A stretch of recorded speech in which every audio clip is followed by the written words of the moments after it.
Alright, what is good, ladies and gentlemen? It is the Master Reviewer back again with another review, and today we are doing a review for Despicable Me 2. I watched the second Despicable Me movie, and now I'm doing a review for it. But before I begin, I just want to welcome the 6 subscribers to the channel, whoever that may be. I saw that the sub count went up by 1, so whoever it is watching that is new, welcome to the channel, and hope you're enjoying the content.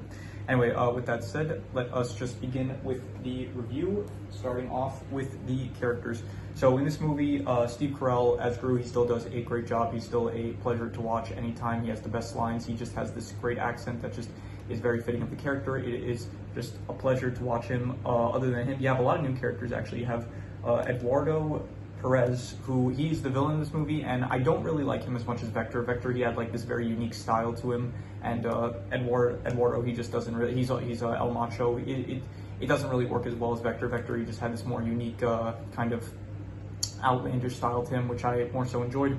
Other than him, you have Lucy, who at first I didn't really like her. She came off as kind of annoying, but then it does actually, like, as her bond with Gru kind of grows, she becomes more likable as a character.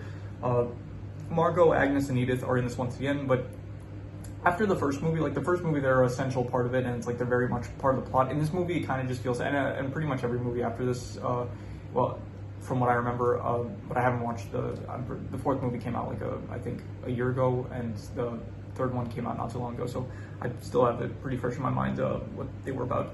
So in this movie, this is like where they start to like not be really a main point of the plot, and they're kind of like just doing their own side thing while it's like kind of popping up every now and then with the Gru main storyline. But so yeah, they're in this.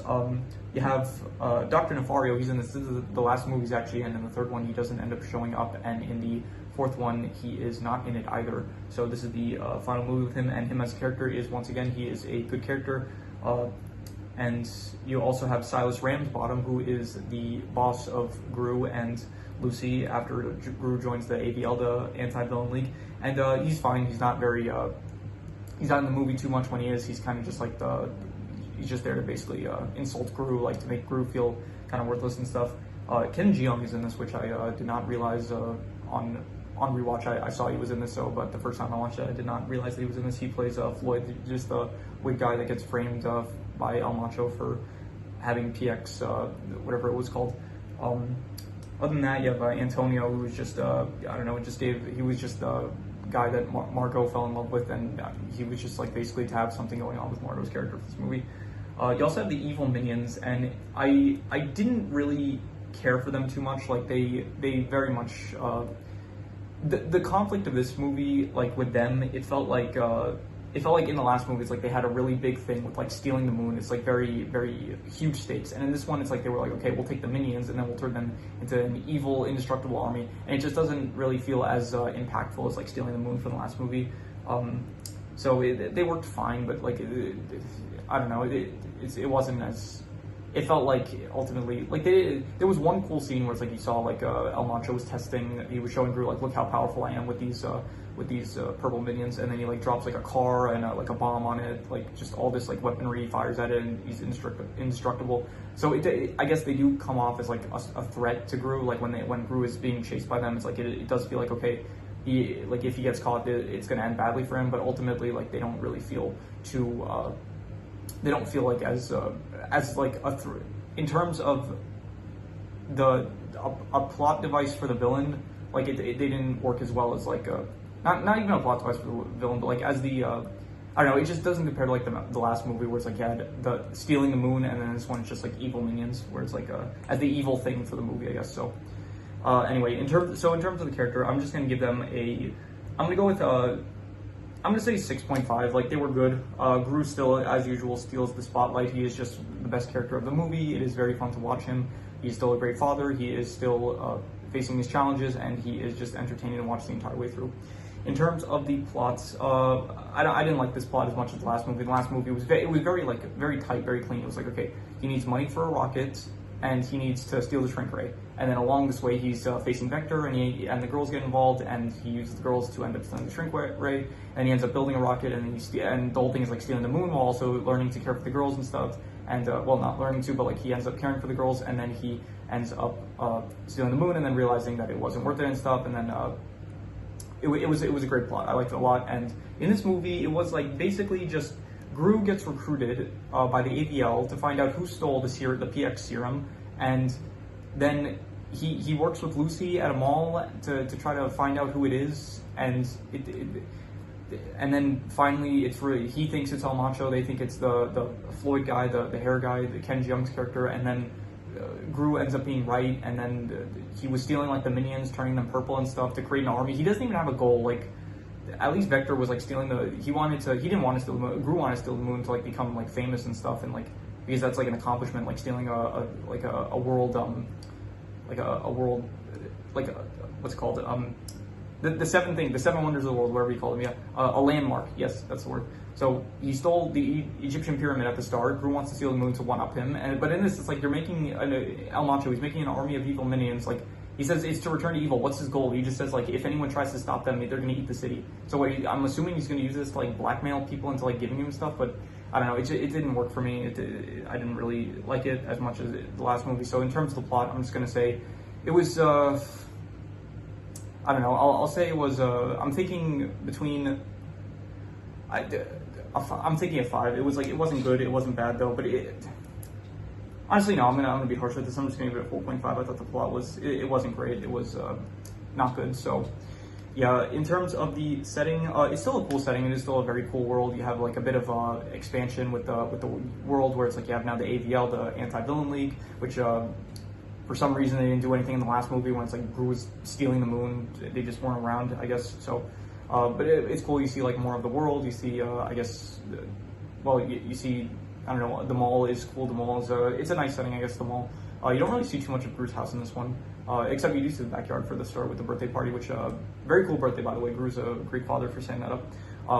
So in terms of the setting and stuff, I'm just going to say that, I'll give it I'll say a 7. It was pretty good. It was like, I think the last movie with like the Bank of Evil and stuff, it was like kind of cooler, and like Vector's Lair. It's like you had some more stuff in the last movie that felt a bit better with the setting, but this one, it's still pretty good, I'd say.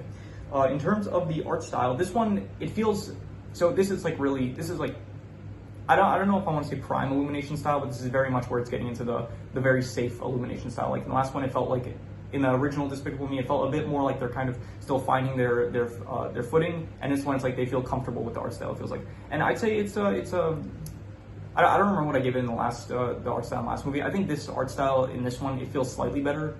If anything, in the last movie, it might be, if it is better in the last movie, it's because it kind of like looks a bit more unpolished, and so it's like more interesting to look at maybe from the last movie, but this one definitely feels like a lot cleaner than the last one. So I'm gonna give the art style I'm gonna go with a 6 out of 10, I'd say, above average, but not anything great, really. In terms of comedy, this is still very funny. Gru has a lot of good lines. There is still some good physical comedy with the minions and stuff, and so there is still stuff to laugh at in this movie, I'd say. And so I will give the comedy I'm gonna go with, I'm thinking between a 7 to a 7.5, between pretty good and very good, and I will probably go with, I'm gonna say pretty good. I'm just gonna be harsh with this. I'm gonna say it was pretty good.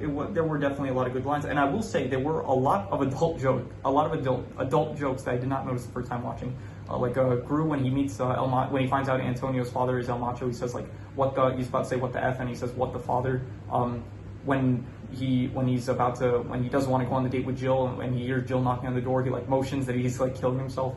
There was another one. I think Agnes, she's like, I know what makes a boy, and then Gru's like thinking like, oh, he's like concerned, and then she says like, oh, it's your bald head. So yeah, there are definitely some jokes that like as a kid I did not notice, and then as watching as an adult, not an adult, but like, you know what I mean, like a more grown version of myself, a teenager, whatever you want to call it.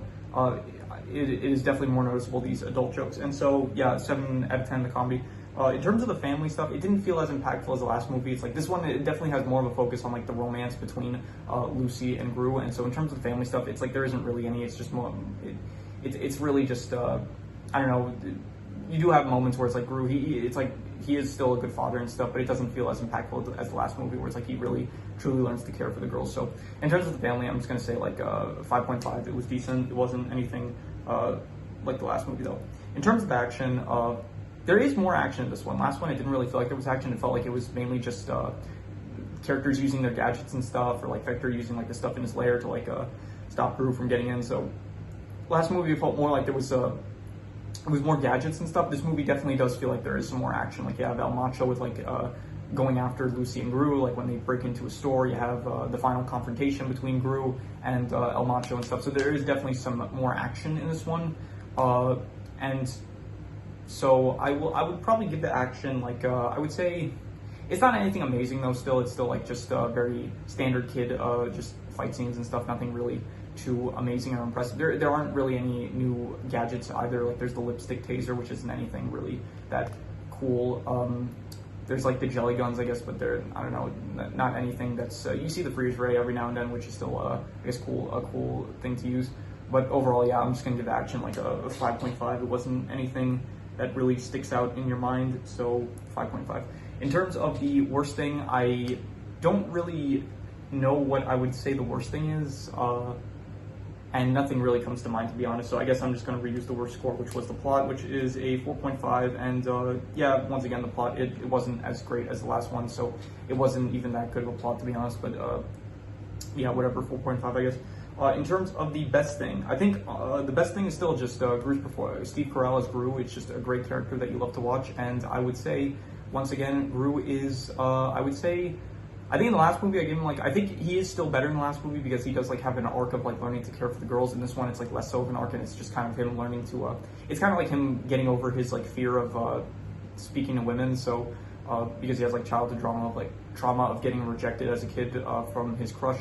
So in this one, it's more so of him like learning to have self-confidence and stuff, which it's fine. It doesn't work as well as the last movie though. So in terms of the best thing, I'm still going to give it to Gru. He's not as good as the last movie, but I would still say that he is a very good character. I would say 7.5 I would give it. So yeah, that is all the scores. So I'm just going to go over some extra notes I have.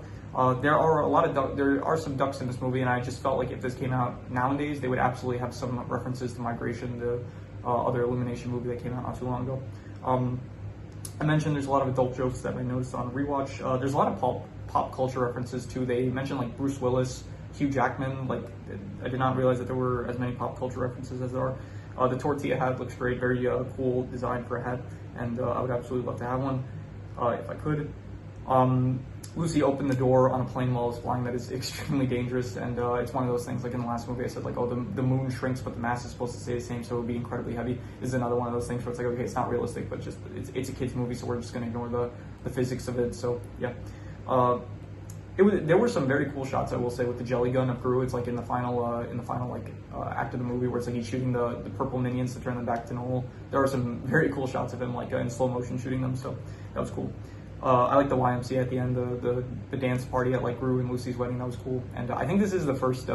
This was my introduction to like that song, like the YMCA song. So yeah, that was cool. This is very interesting. I did not notice, but the post-credit scene for this is actually, it shows Kevin, Stuart, and Bob from the Minions movie. It actually shows that it's the auditions for the Minions movie. So I didn't realize that the first time. I thought like at the end of it, it was just kind of like it's like one of those things like just to have the kids like while they watch the credits or whatever. It's like a small thing for the end of the movie that a lot of movies do. I thought it was just that, but I did not realize it was actually auditions for the Minions movie, which is the next movie in this franchise. So that was actually a very cool reference that I don't know if you would call it a reference, but a little Easter egg, I guess you could call that I did not notice the first time watching it, and yeah, or any of the rewatches until now that I've done. So that is very cool, I'll say.